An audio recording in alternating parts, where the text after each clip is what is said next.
All right, so hello everyone, and thank you so much for joining us. My name is Jazz Keeler, and I'm the Contract Virtual Programs Coordinator for Griffin Art Projects. And I'd like to begin by acknowledging that Griffin Art Projects is situated on the traditional, ancestral, and unceded territories of the Tsleil-Waututh, Squamish, and Stolo nations, and we are very honored and grateful to undertake our work here. So I have just a few housekeeping notes before I pass it over to Jillian Ross.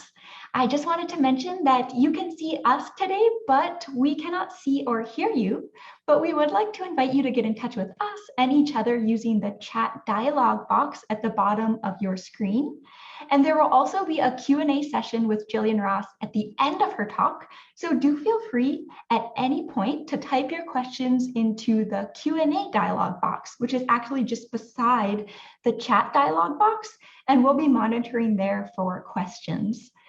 This program is offered in conjunction with Griffin's upcoming exhibition, William Kentridge, The Colander, curated by Griffin's director, Lisa Baldessera, which will be on view at the gallery from May 22nd to September 4th, 2021. So for the month of February, Jillian Ross has been assembling Refugees, a culminating diptych from William Kentridge's Triumphs and Laments Woodcut series in Griffin's studio residency. So it's a really great pleasure to introduce Jillian today. Thank you so much for offering us a glimpse into your process and your studio. Jillian is a leading South African collaborative master printer. Ross has been the master printer and director at David Krut Workshop in Johannesburg, South Africa for the past 16 years, working with celebrated South African and international artists in collaborative printmaking. Most notably, Jillian has been working with William Kentridge since 2006. In 2020, Jillian Ross returned to Canada with her husband and 2 children, whilst developing new relationships and projects in Canada, such as the soon-to-be-released collaborative print project at the University of Alberta with William Kentridge. Ross will continue her inclusive collaborative work with the David Krut Workshop and other project partners. Her aim is to bring her skills in printmaking to the arts in Canada, to bridge her 2 home countries by continuing and developing relationships with artists, printmakers, and collaborators. So thank you so much, Jillian, for joining us today, and over to you. Thank you, Jazz. Hello, everybody. Oh, thank you. Hello to Arkansas. Welcome to the residency space at Griffin Art Projects. I have now been here for, I think, 3 weeks. I just want to say thank you to Lisa, to Baldessera for having me. Thank you to Jazz for all of the help, the constant help. And to Brigitte and Henning for setting up this wonderful space. I have exploded in here, to say the least. In the 3 weeks that I've been here, it's taken a little while to settle in, but as soon as I settled in, it was kind of easy. So I kind of want to give you a glimpse right off the bat, as I find it a little bit hard to describe what it is that I'm doing, but I want to show you what has exploded in this space. And then I'm going to give you a little bit of history about how, I guess, I got here, to how I lay out the space, why I do it, how the collaborative work that I do doesn't just belong to me, but a number of different people, and how the idea of a collaborative workshop is nurturing and understanding. And although I'm one person in here right now, it comes from many parts. So what's been wonderful about this particular project especially is, Lisa came to visit us in South Africa last year, February, for 2 weeks. And she was able to visit my studio at David Krut and William Kentridge's studio, the Cape Town Art Fair. William was hosting the largest survey exhibition to date that he had in 2 different museum spaces in Cape Town. So she came to see both of those. And cumulatively, this project developed. So we were going to be arriving and working at Griffin Art Projects in the residency here in October of last year. And COVID changed that a little bit. But what we were able to actually do is to bring the biggest project that I have been working on, and it's 5 years into this particular project. So not only is it the biggest piece I've ever created in collaboration with an artist, but the biggest piece I've ever created in collaboration with William. And it's all laid out in this space on the table. And I know that this is not an easy, it's not that easy for me to show you, but it's made up of multiple pieces. And the idea was always to be able to travel the work. And so in order to do that, the press is only a certain size. We have to work to the limitations and embrace them rather than ever prohibit them from allowing us to do something in the printmaking studio. So because this piece on the table is made of so many parts, it comes with all the templates hanging on the walls from all the pieces that are made up of the print on the table. I'm not finished, so I'm right in the middle of it as we speak, but I'm just showing you how I'm surrounded literally by it. And what I'm doing while I'm here is actually recording the process of making the woodcut, because not of making the physical woodcut, but of the process of actually creating the edition for the woodcut. Because through the series of photographs I'll show you today, you'll understand that there's only, when you're making something so, you don't always see what's all of the parts until the very end. And we have worked a tremendously long time on this particular body of work because the process of it has taken time. And in that time, we were more focused on the technical, the printing, the tearing of paper than we were on recording it. So I've had the privilege in the studio here to actually do that. So a week ago, I'm going to start my slide presentation now.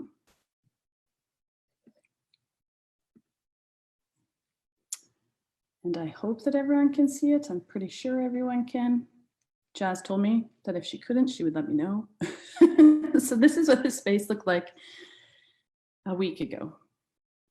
What's laid out on the wall there is the map that creates the woodcut that I'm making that's now on the table. And what lie in front of it is the second piece for a diptych print that is a procession of refugees carrying all of their possessions on their shoulders. And the piece that lies on the table here in the photograph is one figure, whereas the map that lie on the wall is, I think, another 5 figures. So that was 1 week ago. The tape that surrounds it is how many pieces that were unpacked. Then a week later, I had some new prints arrive in the mail and more unpacking begins. You can see how the map relates to the making of the piece that's on the table to where I am now. And this is the procession, 1, 2, 3, 4, 5 other refugees. And what will happen in the time that I'm in here is just the tearing of different sheets of paper, that at the end of today's presentation, I will share some of the videos that I've been creating. So I have been working in South Africa at David Krut Workshop for the last 16 years. I have now been in Canada for a year. It doesn't change our collaborative working relationship because we have been together for such a long time. And what we had set up in Johannesburg first was one space that had an art gallery, a book publication section, and a printmaking studio in the back. And over the course of the last 16 years, we have created three spaces, one that now houses the whole archive of print collaborations that we've been working on since David Krut started print publishing in the 1980s, all the way up to the time that we opened the printmaking studio in 2003. And so once these bodies of work are created, we need an archive section to actually be able to display them. So we have not only one space, but 3. And so this is the archive space. It's called 151 Jan Smuts Avenue. It's downtown. Sorry, I shouldn't say that. It's in the northern suburbs compared to downtown, where one of our other locations is situated. And we have always had bookstores next to them because we always needed reference material. Our artists who were working in the studio always needed the little bits and pieces of, I don't know, enthusiasm. And then we have artwork that surrounds us always. So we have a small art gallery space in the location with our archive and our major bookstore. And then we have a gallery space because we need to be able to exhibit the work of which we're producing. And so here there was the project that sits behind me is Triumphs and Laments Woodcuts. And this was the very first exhibition that we held in 2016. Nope, sorry, must be 2018, to unpack how these big giant woodcuts were made. The next one where we only unpacked how one giant woodcut is made. And then a number of other artists whose work we've been privileged to work on simultaneously as we're developing different bodies of work with William Kentridge. We're working with Mongezi Nakafai. We're working with Maya Malovic. Many artists who are living in South Africa. We do have visiting artists from abroad on occasion. This is the work of Deborah Bell. And also you can see that we work with both small scale work, large scale work. Stephen Hobbs. This was our previous location in Cape Town, where he set up a whole garden that related to a lot of the camouflage pieces that he was working on in the studio at the time, inspired by the space. This was his exploded studio in the bookstore section that also was on location in Cape Town. So we kind of, depending on the project of which we're working on, we allow a different audience into the space to recreate what it is that the studio feels like. So we've also have always held exhibitions and allowed audiences, old, young, everyone in to be able to make some of their own work themselves, to be surrounded by what it is that the artist has created and that has inspired these projects. So I've been fortunate enough to lead this team in Johannesburg. Well, there is also a team in New York. And they concentrate on a number of different artist solo showcases, but also in finding the link between South Africa and North America. So being in Canada, I'm reinforcing that link at the moment, working with the New York Gallery as well as the South African one, and continuing collaborations while I'm here. What's been extremely exciting is sharing it, being so vastly different. So this is the studio that is in downtown Johannesburg in a place called Arts on Main. And I have been working from this studio since 2010. And this was a space that didn't previously exist. This is as a place that you wanted to go to in downtown Johannesburg. And there's now a number of artist studios surrounding the print workshop. Mikhail Zubotsky's studio is there. William Kentridge's theater and sculpture studio is there. Mary Sabandi recently joined 2 years ago. There's quite a number of people that are working from that space. And William, along with the print studio, we've always been meshing and working side by side. So that just is starting to really open up in the area. This is David Krut and I think 2015. And our bookstore that also is there. Our gallery space where we have a permanent showcase of William's work on display because there isn't, well, this space was created for tourists and has been one of the major go-to places in Johannesburg for quite some time. And what we realized was that we needed a permanent showcase of William's work in all of our projects so that anyone could come and see at any point in time. And we have exploded in this space. And here it is just emphasized through how many prints are hanging on the walls, how much art we are surrounded by. I think it gives you an idea as to why my space looks like it does in here. We even work in the hallways. This is David Krut Workshop. So this has literally been my home and my family's home since 2010. There are 6 printers working in this space. Artists come and go. You can see that we've filled this space, which I never thought we would be able to do. But as the projects grow, we move it around. All of our tables are on wheels. As much as we can change according to the way in which we're working, the projects we're working on, we will do. This is the center space in the back area with one of our giant presses. It's 1 by 2 meters in size, inches, feet, sorry, maybe about approximately the size of a door. And we have a number of different people working in the space all the time. This is David Krut and I planning for the next project. You can see that we are supplying a lot of inks. We import everything. We import all of our specialty papers, all of the light, fast inks that we can. We bring in printmakers all the time. We're working side by side. Our team is quite a number of women. There are quite a number of us. And with each project, it changes. So it's always, some of our projects have a lot to do with color. Some of the work is very conceptual. Some of the work is light and fun. But mostly it's experimental. We're always trying to give people, we never tell them exactly how to do something. So if an artist comes in, we will show them or provide them with as many materials as we possibly can, but I'm not going to tell them how to use their tools. I'm going to help them if they need assistance, but I want them to find their own mark.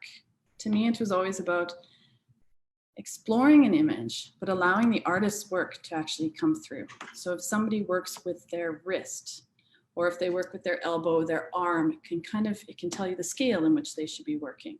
Or maybe it has everything to do with them wanting to carve a lino plate. Then we'll print it on any number of different papers for them to see.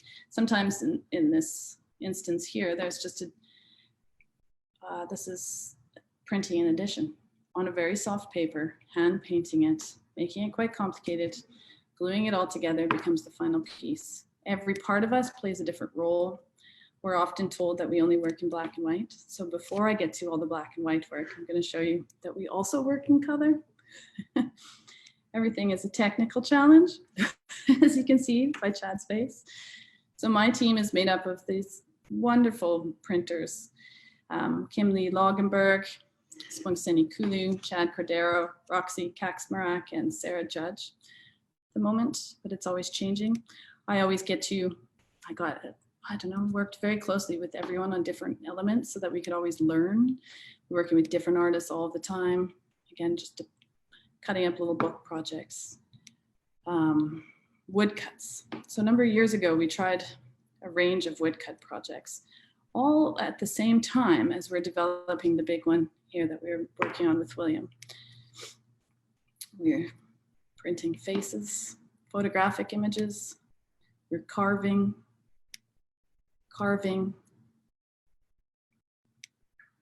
printing, day in, day out, mixing ink.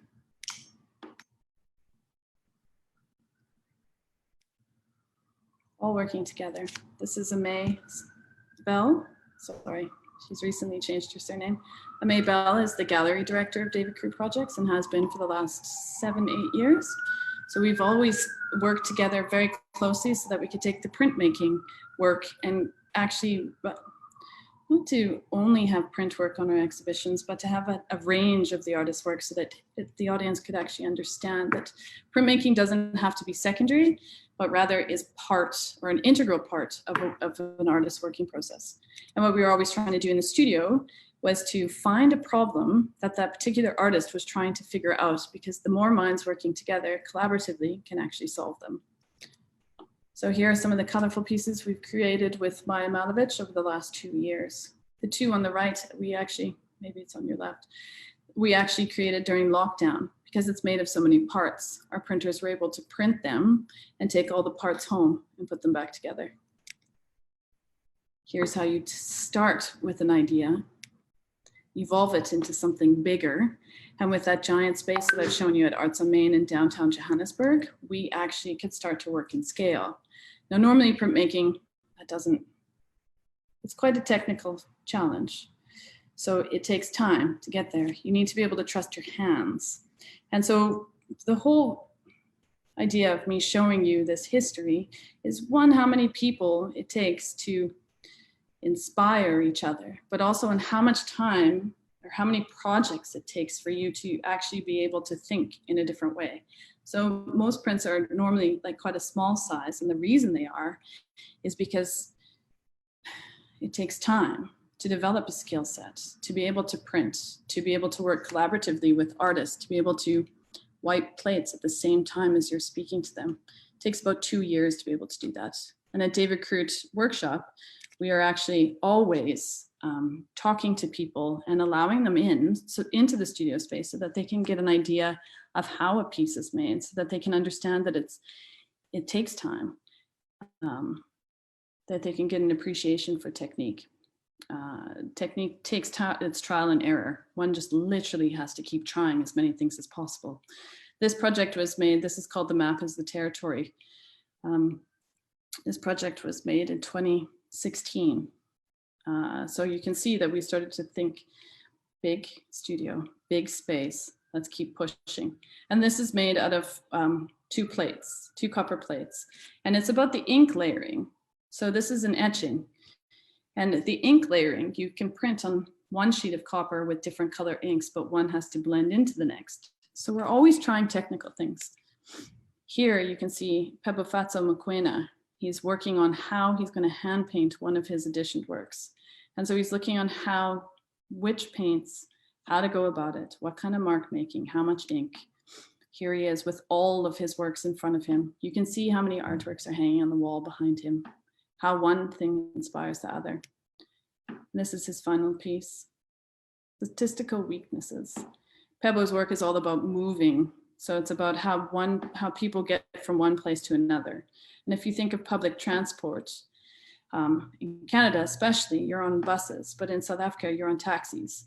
And in those taxis, you're very closely mixed together, compacted, really.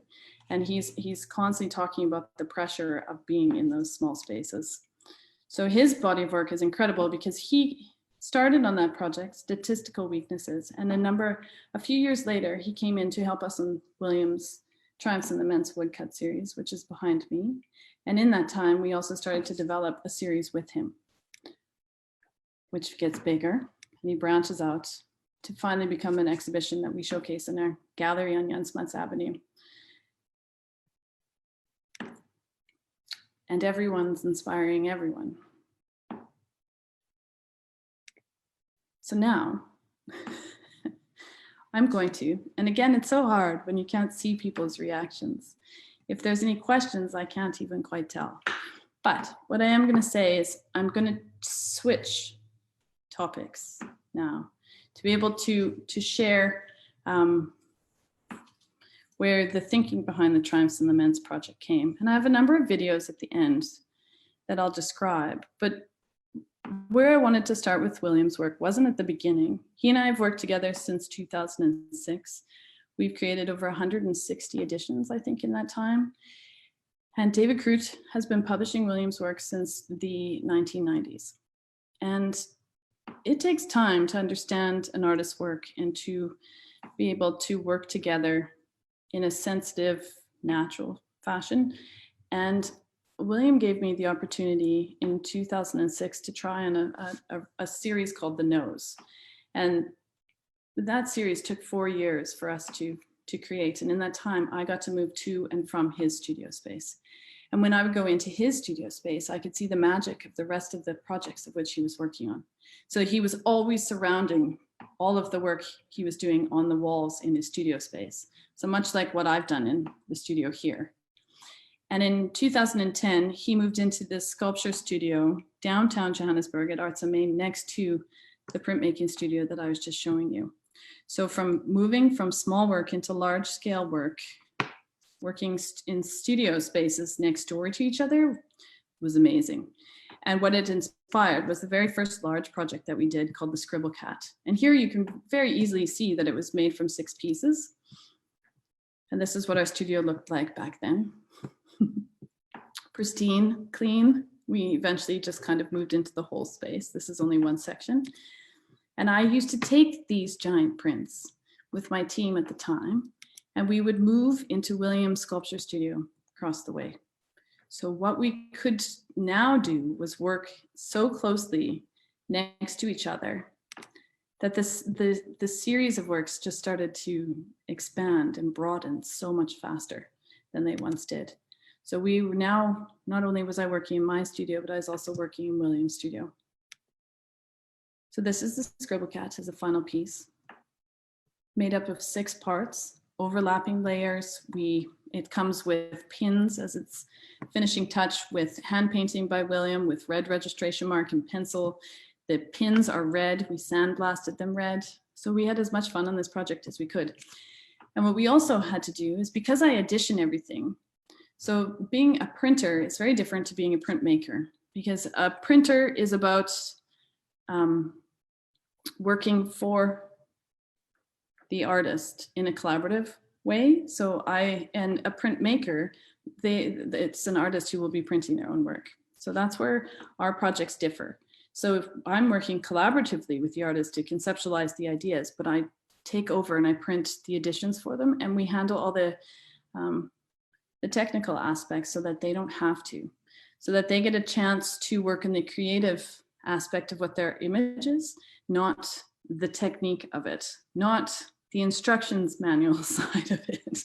But what this does show you is that 10 years ago, I was working in this vein to try to enable my team to understand how to piece it together, and also so that when this work arrived in its parts in a different part of the world, that they could put it back together themselves. And the framers is what I was always working for. And then once we started working that big, we just didn't stop. So this is a line cut that we created the next year, which is called Peonies, which also included hand painting. So here's William working in our studio and us moving back into his studio. So some of the elements we do help William in painting some of the flat areas. I'll paint the flat, and then William comes and finishes with all the most beautiful, effortless touches. And then our studio is filled. And these are some of the most amazing photographs to actually share, because this is how you learn. This is how much time it takes.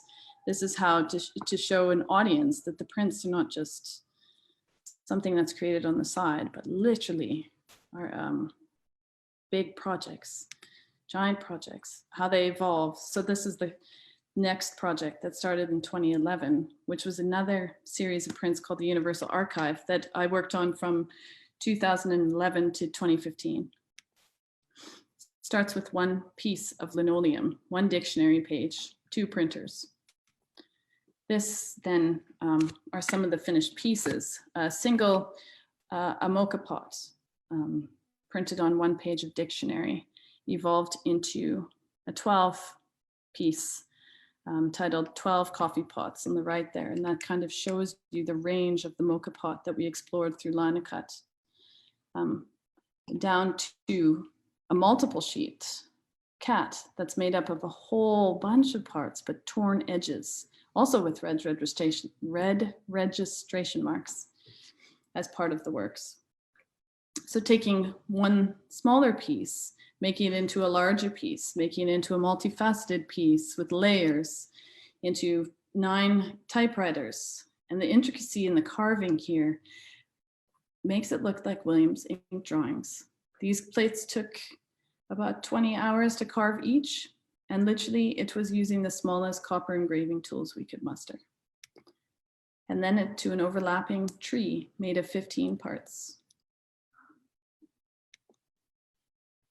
David, myself, and William discussing some of the work, the typewriters, and specifically, and in the background, you can see that they're surrounding us.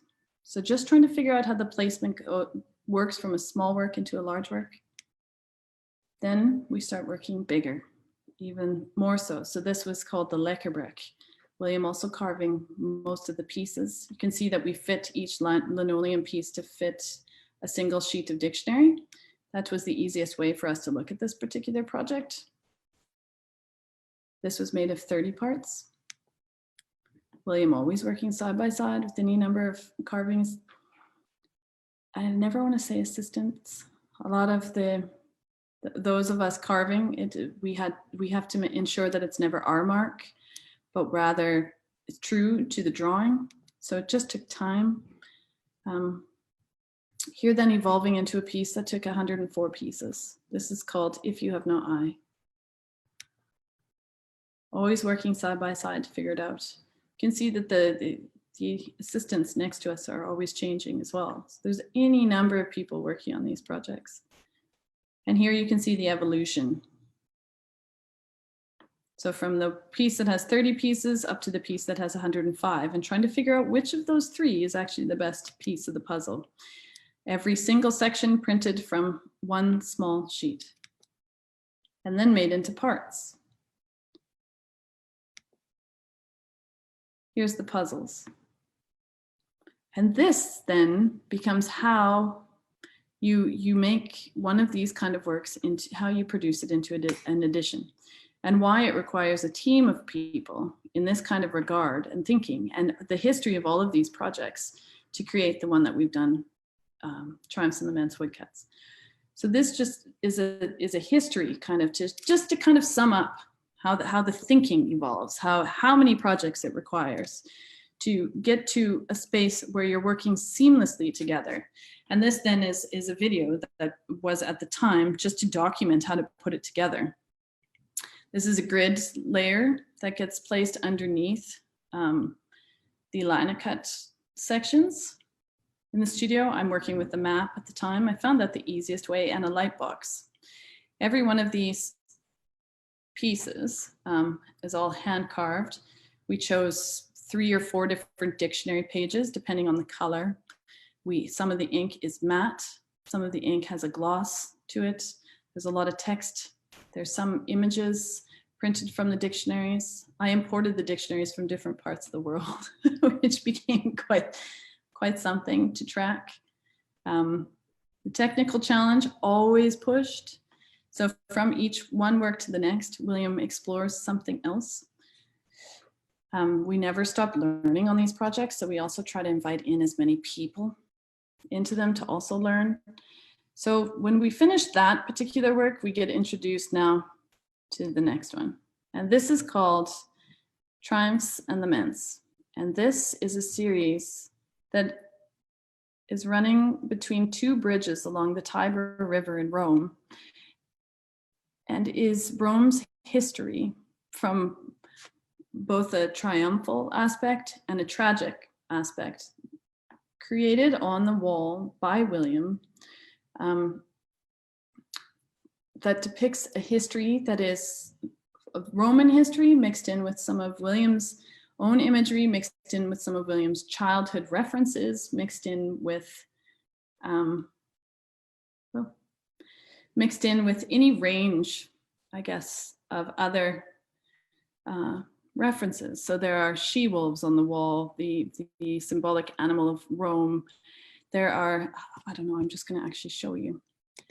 So how this was erected along the Roman, or along the wall, was through a process called reverse graffiti. And these were made with stencils. So it was a plastic stencil that was created, that was hung up on the wall, and then the wall was sandblasted clean behind it.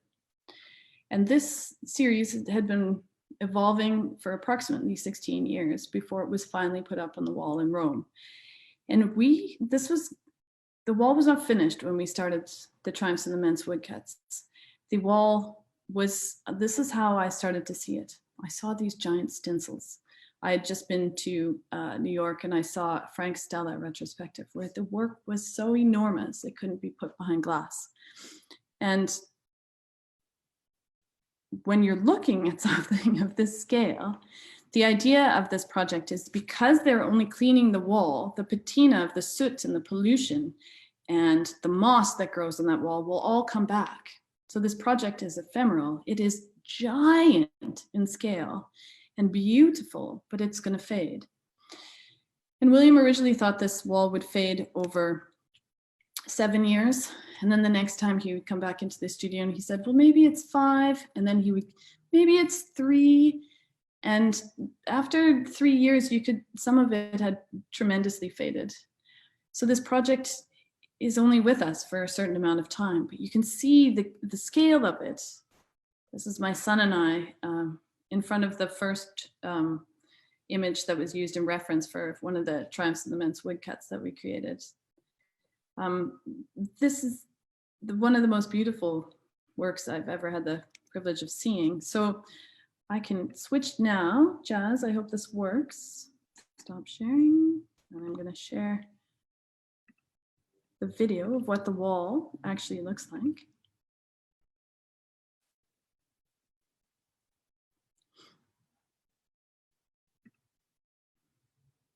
Just to give you an idea. because it really goes to show the work that I'm working on here for the exhibition in May as to why the scale of it. And then I hope that I provided you a sense as to how you get to that kind of creative process and thinking, but also just to see how would you go about choosing which images would be in this series that we would create. It took years. The first woodcut that we worked on that was based on this wall, it took us 6 weeks. The second one took us 7 months. The next one took a month. The fourth one took 3 months. And the fifth and sixth one took 6 weeks. How William chose the images. The first one seemed very relevant because it's soldiers that are bringing home the spoils of war. One of them is a widow whose husband had just drowned along or in the river outside of the sea outside of Lampedusa. Another one of the works is going to come up on the wall, I think soon, and is actually just a black block. Here it is. And on the wall, it says, quello che non ricordo. That means that which I do not remember. So that fills in your own history, the one that you think is a triumph or possibly a lament, or how one goes hand in hand. There are always victors, but there are always the losing party. Here then, with this processional series of 6 figures is the reference for the leaning on air and God's opinion is unknown woodcut that I'm making in the space now.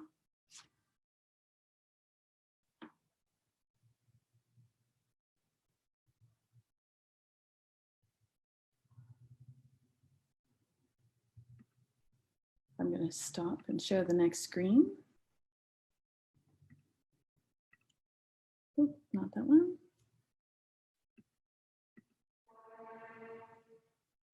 Where did it go? Sorry, one sec. I knew this was going to happen. Jazz, can you see that? Nope. Yeah. I knew it was going to be hard to switch it back. Let me just make sure. There we go. Okay. Thank you for answering me. I appreciate that very much. Okay, this is the series, The Triumphs and Laments Woodcuts.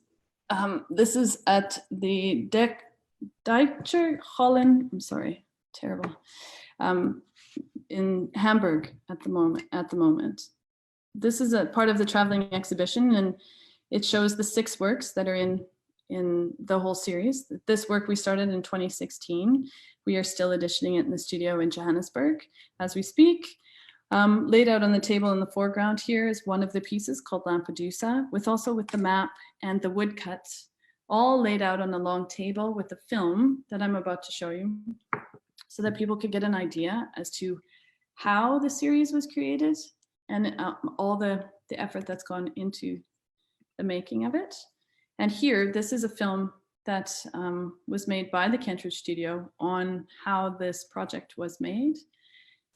William, as I was saying, is working in the studio next door to us. We are coming and going all the time. He would make a drawing for us in reference so that we would have some sort of, and always, again, he's working on all these cutouts that you can see in these photographs. It's happening simultaneously in his studio space and in ours. So we are moving to and from. This project is quite large and didn't actually fit in our studio, so we'd work in William's studio. And we'd take these long planks of wood and he would tell us how to put the planks together. This project is made up of multiple wood grains because we knew that we understood very quickly through a lot of testing that the wood grain would obviously could help with the movement found in a face, the gesture.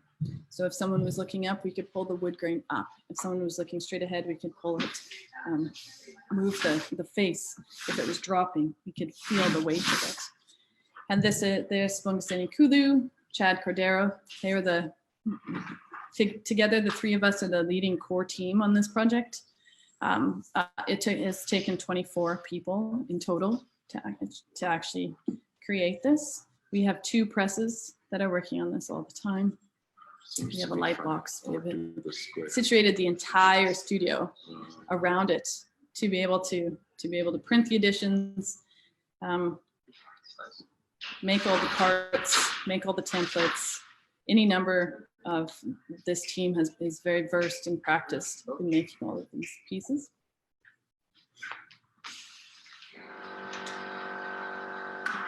And so this is the aspect that I'm working on here, is that both Spunkseni and Chad are ensuring that the print quality is good, that it's the same. These works are there. You can see the leaning on air print in the back. Here you can see how many people it takes to trace the maps that come with each of these pieces. Every one of us working on something different. So always working together as a team. These are all how I make the bits and pieces. It's essential to have templates. In order to recreate this kind of project, we need those instructions manuals. So I've spent a lot of time documenting the project so that people can get an understanding as to how many technical components there are, what kind of woods this is printed from, the whole team that it's taken in order to make this, and then the sum of all the parts. So each of these pieces comes with an instructions manual, as well as a booklet on the creation. Every edition is 12. One work consists of 15 pieces of paper, leading up to 77 is the refugees, with 136 pieces or pins that once the work has been assembled and is about to be placed into a frame, you pin it together with aluminum pins. William uses the aluminum pins in his work all the time. I have always recognized the fact that, coming from the workshop, we have to pre-pin the works. So even if you were to get your artwork in a different part of the world, that you still don't have to be the person that does them. So in the studio at Arts and Main, it seems like a nice scale to work in this way. And here it's just all around me on the walls instead of on all the tables. And here you can see every element of our working process. It's hand in hand. William is in that studio daily, often.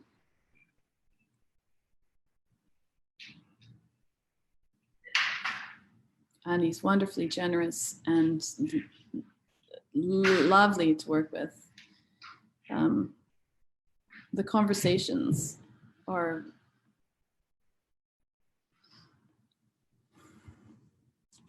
true testaments to relationships, to nurturing relationships, to collaborative relationships, to how one can push and pull a medium, how we can have conversations about nothing sometimes, but intuitively understand what the other person is talking about. What it's been is this enormous project has actually only allowed us, it allows us a different way of thinking. And during that entire time too, we're making smaller works.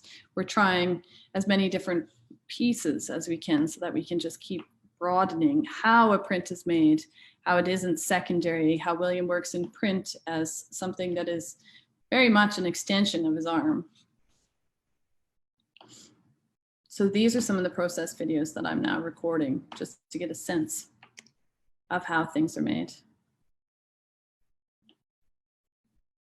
The templates that we use. I've taken a number of years to watch how William tears paper. Sometimes it's with a ruler. Sometimes I'm using a bone folder. Sometimes I'm cutting it. Sometimes, here's some of the pieces. So if you tear front of you, you get a white edge. So we've used all of these things in reference because that white edge gives you an incredibly different look. And these are what our wood blocks look like. And then lastly, I'm sorry, I speak for a really long time. Lastly, just what the detail of the piece on the table looks like. So how much carving, but these torn pieces influenced all of the way in which we are carving as well. So in some cases, we would trace them directly onto the blocks and try to recreate a cut piece. And while we did that, now when it's put together as a whole made of 77 parts, you can't tell which one is actually carved and which piece exists as collage. So Jazz, that's everything for me. Wonderful. Thanks so much, Jill. I'm going to jump back on here just to say a huge thank you for that wonderfully insightful talk, and how thrilling to get a peek into the studio and the collaborative flow of the David Krut Workshop and your amazing team. So thank you for sharing.